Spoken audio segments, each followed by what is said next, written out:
Here in Western New York, it was another heated meeting for the Williamsville Village Board tonight, with the mayor calling some of her fellow board members communists. At the center of the debate was a state health regulation which could affect people with COVID. News 4's Sarah Minkowitz was in this very tense meeting tonight. Sarah? Don and Jackie, the Williamsville Village Board has been divided over COVID mandates in the past. Tonight, they argued over a state health regulation which could require the isolation and quarantine of people with COVID. Williamsville Mayor Deb Rogers says that legislation would be an overreach by government, and she called her colleagues who support the measure communists. But other board members argued that it is a way to keep the public safe. The two sides argued during a very tense meeting inside the Village Hall.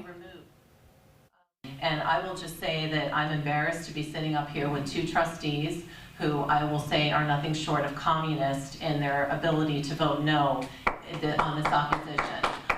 Because this is exactly what we saw happening in communist China, where people were being taken from their homes against their will and placed into quarantine camps. With all due respect, please stop referring to Eileen and I as communists, which you did state.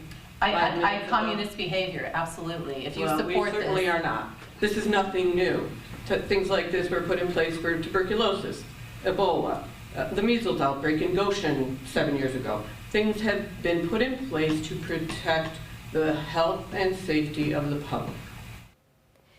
Now, this isn't the first time the board took a stand against health regulations. Earlier this year, the Village Board had to pay a $300 fine for mask violations at meetings, and were initially planning to hire attorneys and fight that fine. In the end tonight, the measure opposing the state health legislation passed 3-2.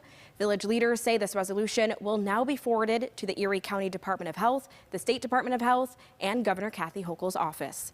In the studio, Sarah Minkowitz, News 4.